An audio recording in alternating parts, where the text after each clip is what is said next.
I got my driver's license last week and this is how I got it. What's good, folk? My name is Israel Gift Willa Simutami. Welcome and welcome back to my YouTube channel. In this video, we're going to be talking about the processes I took to actually get my license, my driver's license. And I thought it was going to be 1-2 step. It ended up being about 20 steps. In short, it was just like a really long process, if I can say. If you are new or if you haven't already, you know what to do. Subscribe, like, leave a comment, and all that. Let's just get right into this video. Don't forget to follow me on Instagram at Israel Simutami.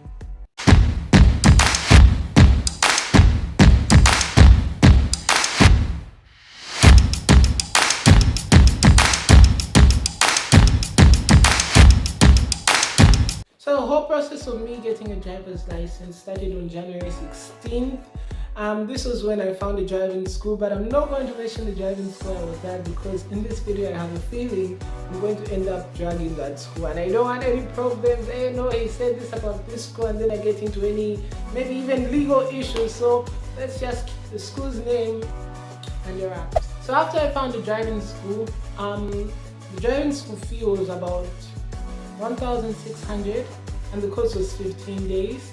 So the first thing after you enroll into the school, this is what happened to me. I enrolled and then I went immediately after enrolling into class, and then they taught me the highway code, 10 rules on the road, and also, what was there? Signs, So the highway code and signs. So after I was taught all that, I was given like a paper that had the code, the highway code, and also signs that I was supposed to master for the provisional license. Then I was to go to RATSA and book for my provisional license test. So this is where it actually gets interesting. So there's a provisional license that you get before you get your main license, and the provisional license is just there to like give you permission to drive on the road only with somebody who has a license, if I can say, So when you have your provisional license, that's when you can start your practical lessons on the road with the school or whoever you're going to be practicing with. So we went to the 17th at RATSA, and then we found out we were late. So we had to come back the next day, which was the 18th, which was my birthday. On the 19th was the day I was supposed to go back to RATSA and write the test. So you have to book really early. You have to be there around 7 hours, and then the booking starts at 8 hours because that's when RATSA opens. So you just have to be there early so you're in line and stuff like that. So after booking, that's where the pressure comes in because you're supposed to memorize the 10 rules about the road, the highway code, and then you should know the signs, which are the stop signs, what does this sign and that sign mean, which is really easy. The signs are really easy because they're basic, but the 10 rules about the road is something that was a little bit tricky, but not that tricky because I did Bible contents in school. So it was something that I needed to do in hours because the next day I was going to write the test. So the 19th of January came and I actually went to RATSA really early. Had to stand in line for about an hour or so. Then that's how they called our names, went into class, and then they started giving us our papers. One of the good things about writing the tests at RATSA, if I can say, is that their pass mark is really, if I can say, lower than in schools. Because from the school I came from, the pass mark was like 75% to like do well, but at RATSA the pass mark is 60%. So this is the format of the test. So the section A, B, and C.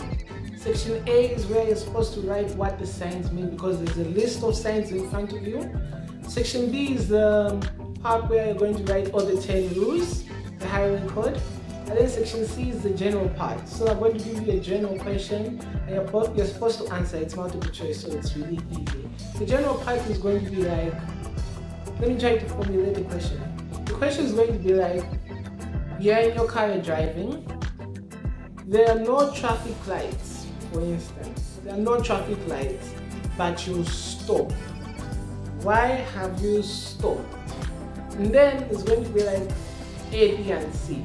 Maybe A is saying, because there was a stop sign. B saying because there was a hump. C saying because I found a dead dog or something like that on the road. Yeah. So after I got my provisional license, I went back to school. I don't know when, but it was like the next Monday, and I started my course, which was a 15-day course. So it's like practically 2 weeks. The first week you're on the road doing your practicals, driving on the road, and the second week you're doing cones, which is like reversing. So the first week went by nicely, if I can say. I did the road. The first time I went on the road, my driving instructor was actually like, you know how to drive. Because I have literally been driving on the road and sitting on my own in the car since I was 12 years old. So I hope this isn't illegal to tell, but yeah, I was practicing way before I started my driving test. But this time it was legal because I had a provisional 1, and 2, somebody with a license was in the car. The main reason I went to driving school is just to like perfect my driving art, because I already knew how to drive practically. Yeah, so it was just perfecting my driving art and maybe knowing other things, other rules that my parents hadn't taught me. So after I was done with the first week of my driving course, this is where things went sour. I had 5 days to learn the cones, right? So the first day I did it, I did the cone lessons. The second cone lesson I did was imaginary, without cones, because the driving instructor forgot to put the cones inside. Okay, I'm like, okay, I understand. We are human beings, we forget. Second time I went for the cone lesson, I had to do invisible again because he forgot again to get the cone. I'm like, what? So out of 5 days, I've only learned the cones nicely on the first day. These other 2 days, I didn't do them nicely. And it's a bummer to me because you pay for their service and they can't do what they're supposed to do.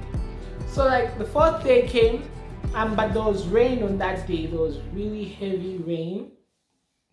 So there's a lot of waiting there. There's a long line, if I can say. And there are a lot of long processes, if I can say. There are a lot of long processes. Because you can literally be there at 9 and get your license at 14 hours. That's a big difference. That's a big gap. So yeah, it was my school's turn to like do the cones. So that's how there was this lady that started. She went in straight, and then when she was turning, she hit a coin. Done. She had to come back the next week, and it was so sad for her because she started the process last year, and it was like she was failing the coins so many times, and also being busy with work and everything. So yeah, then I think I was the second person. That's how I went nicely. I was really comfortable with the left side compared to the right, even though everything happened and I wasn't really taught the cones nicely. So that's how I started with my left. I went nice, turned, didn't bunch any corn. I reversed. I started my reverse. I did the corner perfectly. I lined the tires, and then I started reversing straight. As I am reversing straight, there are like 3 corners that you're supposed to pass straight. I passed the first one nicely. Then I tested the second one and my heart started pounding because my car was facing the last cone directly. Like if I was to go straight, I would bunch it. And I don't know what I was thinking. I just knew I was going to fail.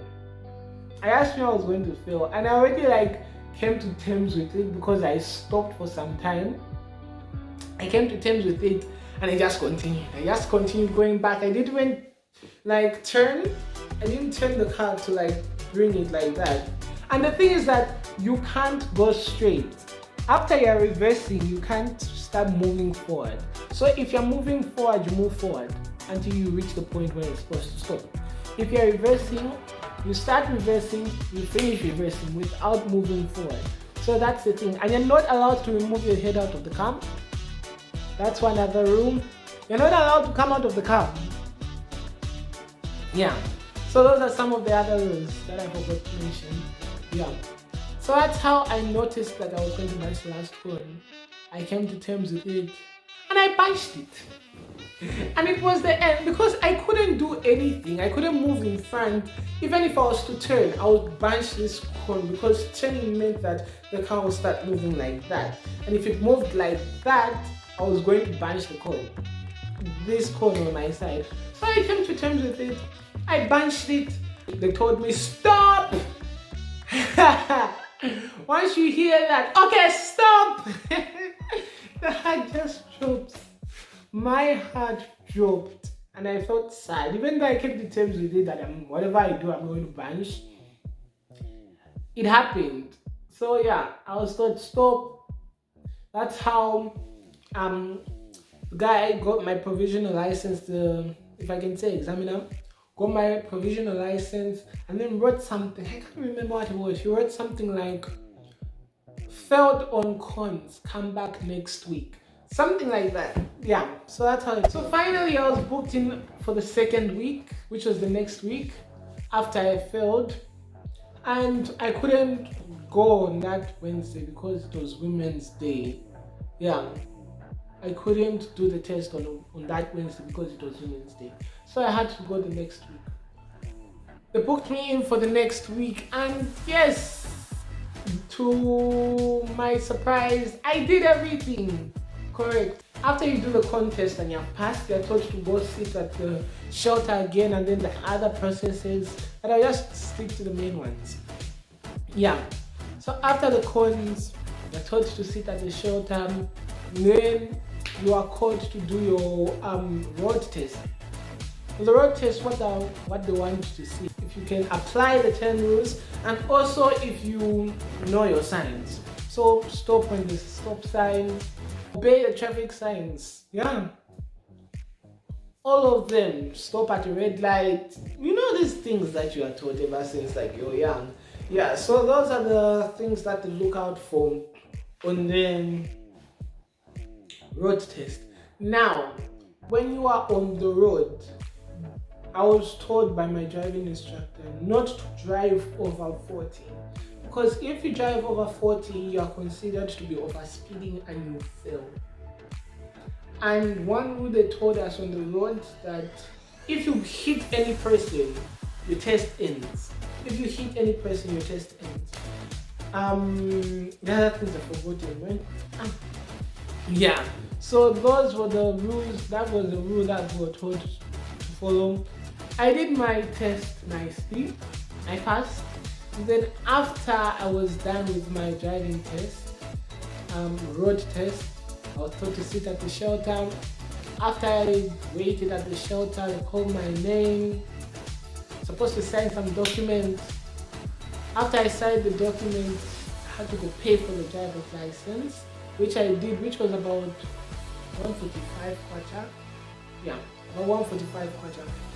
I have no restrictions, and my class is B. I'm in class B. Don't find me with the C1. C1 license, Israel. With which muscles? You can't. I can't drive a C1. Maybe later on in life I can upgrade to a C1. So if you don't know what B and C1 or whatever I'm talking about, so B is a class on my driving, if I can say, as a license, where you can only drive, if I can say, small cars to like maybe a minibus. That's a class. That's the range. So like a car, normal cars, most of these cars like Corollas, even Hiluxes, 4x4 cars you can drive them, and minibuses you can drive. But C1 is like big buses, buses if I can say. Even big trucks, Yeah, that's C1. But I think Kanta I can drive. The B can drive the Kanta. Yeah. So those are the two classes. I think there are more classes, but those are the ones I only know. And that's how I got my license, guys. Hopefully you liked it. It was something of a story time. And can I just say before I close out this video, I'm really sorry about the last video I posted and the quality. The quality was terrible. That's why I'm making sure that you guys will get the best quality in this video. So whatever I'm going to do, I hope it will work out. I hope everything will work out. We've reached the end of our video, guys. Hopefully you liked it. If you did, don't forget to give this video a big thumbs up, subscribe, maybe even leave a comment down below, and also don't forget to follow me on Instagram at Israel Simutami. See you next Sunday, guys. Bye bye.